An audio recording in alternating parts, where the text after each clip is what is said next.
अस्सलामुअलैकुम my dear friends. आज हम इंग्लिश स्पीकिंग कोर्स के डे 4 में हैं एंड डे 4 में आज हम वो सेंटेंस सीखने वाले हैं, वो सेंटेंस जो प्रेजेंट में तो हैं बट उनमें जो काम है वो पास्ट में हो चुका है।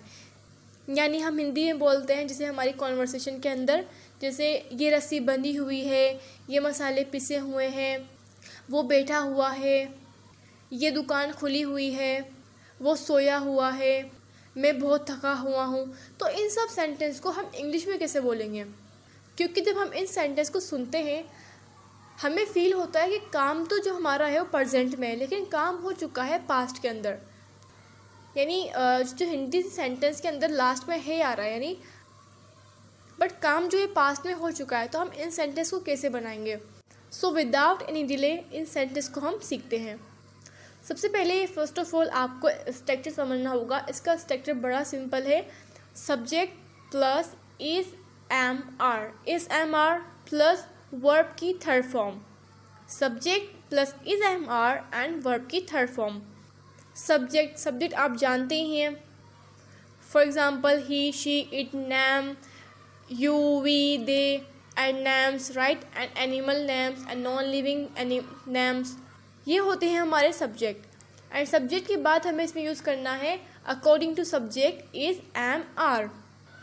हमेशा याद रखें, हम आई के साथ हम हमेशा एम यूज़ करेंगे। I am, he is, she is, it is, Sara is, and you are, they are, we are, my brothers are. यानी ही, शी, इट और वन नेम के साथ तो हमें इज़ यूज़ करना है, एंड आई के साथ हमें एम यूज़ करना है, and you, we, they and बहुत सारे अगर जो नेम है उसके साथ हमें आर यूज़ करना है। And verb third form, for example go, जैसे हमारे पास वर्ब की फर्स्ट फॉर्म है गो की सेकेंड फॉर्म होती है वेंट एंड थर्ड फॉर्म होती है गोन। गो, वेंट, गोन। बट हमें यहाँ क्या चाहिए? हमें वर्ब की थर्ड फॉर्म यूज़ करनी है, यानी गोन। इसी तरह हर फॉर्म की अलग अलग वर्ब्स होती हैं, आपको इन वर्ब्स को याद करना होगा। आए हम इन सेंटेंसेस को एग्जाम्पल के अकॉर्डिंग समझते हैं। ये रस्सी बंधी हुई है, ये रस्सी बंधी हुई है। सब्जेक्ट है हमारा ये रस्सी, राइट, ये रस्सी को बोलते हैं rope, ROPE, rope. This rope, and rope क्या है? एक चीज़ है, तो हम इसमें क्या यूज़ करेंगे? वर्ब इज़, RMS हम क्या यूज़ करेंगे? इज़। This rope is. बंधने को बोलते हैं, वर्ब की फर्स्ट फॉर्म है टाई, थर्ड फॉर्म होती है tied, TIED, tied. This rope is tied, ये रस्सी बंधी हुई है, दिस रॉप इज़ टाइड। मैं थका हुआ हूँ, मैं सब्जेक्ट है मैं, यानी आई के बाद हमें हमेशा आई के साथ एम यूज़ करते हैं। I am. थकने को बोलते हैं हम टायर, TIRE, टायर वर्ब की फर्स्ट फॉर्म है, बट हमें यूज़ करनी है वर्ब की थर्ड फॉर्म। वर्ब की थर्ड फॉर्म है टायर्ड। आई एम टायर्ड, मैं थका हुआ हूँ, आई एम टायर्ड। कपड़े कील पर टंगे हुए हैं, सब्जेक्ट है हमारा कपड़े बहुत सारे हैं, clothes, right, clothes.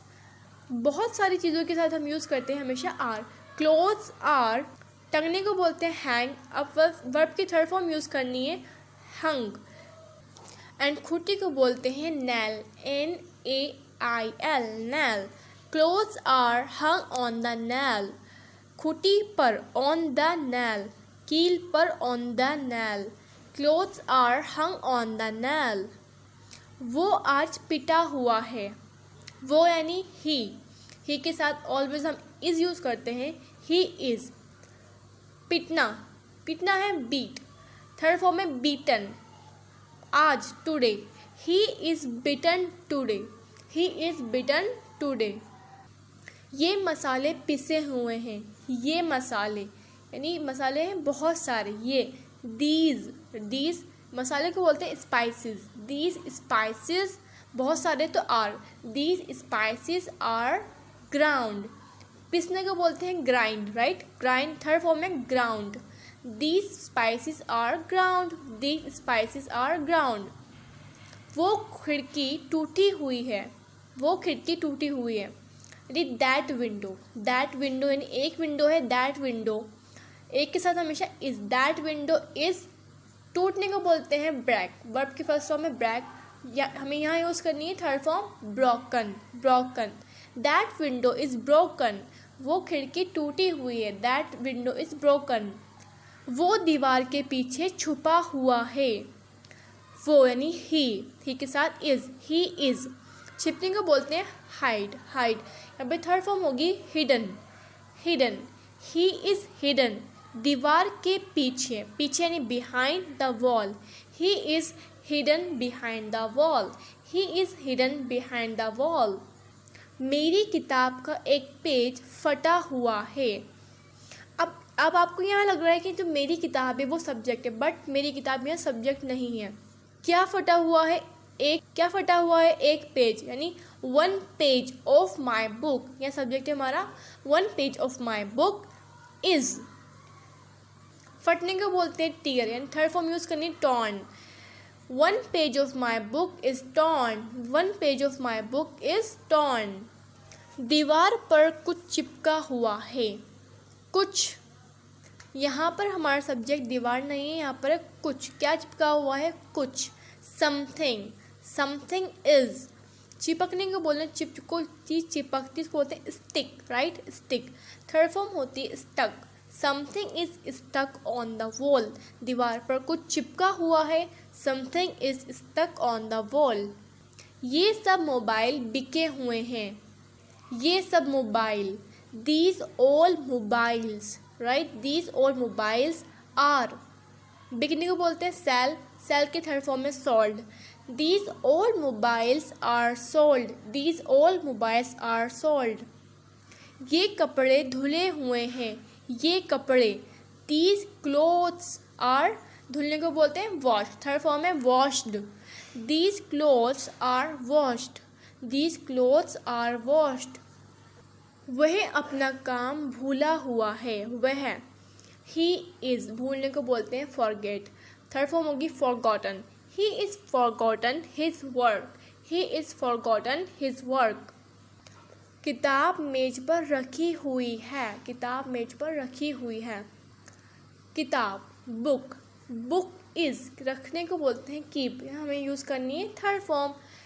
The book is kept on the table. The book is kept on the table. यह गिलास टूटा हुआ है. यह गिलास टूटा हुआ है.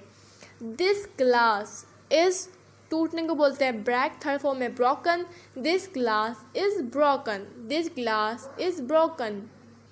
सो इस तरह से आपको अपने सेंटेंस बनाने हैं और हमेशा अपनी जो भी आप सेंटेंस बनाते हैं उनको हमेशा अपनी डेली लाइफ में यूज़ करना है.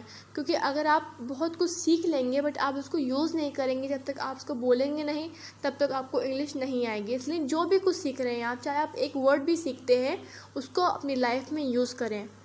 एंड अपनी कम्युनिकेशन में उन वर्ड्स को यूज़ करने की कोशिश करें. अपने फ्रेंड सर्कल में यूज़ करें, अपने रिलेटिव्स में यूज़ करें, अपने फैमिली मेम्बर्स में यूज़ करें. याद रखें, जब आप इंग्लिश सीख रहे हैं तो ऐसा कभी नहीं होने वाला कि आप रात को इंग्लिश सीख कर सो रहे हैं और सुबह आप इंग्लिश को फ्लंट बोलेंगे. नहीं, ऐसा नहीं होने वाला. धीरे धीरे डे बाय डे आप इंग्लिश को इम्प्रूव करते जाएंगे और आपकी इंग्लिश प्रोसेस में आपको ये फील होगा कि नहीं, मुझे नहीं आ रही इंग्लिश, मैं नहीं बोल पा रही हूँ. आपको हमेशा अनमोटिव फील होगा, बट आपको अनमोटिवेशन नहीं होना है. Everything is depend on practice. हर चीज़ आपकी जो है प्रैक्टिस पे डिपेंड करनी. जितनी आप प्रैक्टिस करेंगे उतनी ही आपकी जो इंग्लिश है वो इम्प्रूव होगी. So now we will meet in other class. Keep learning.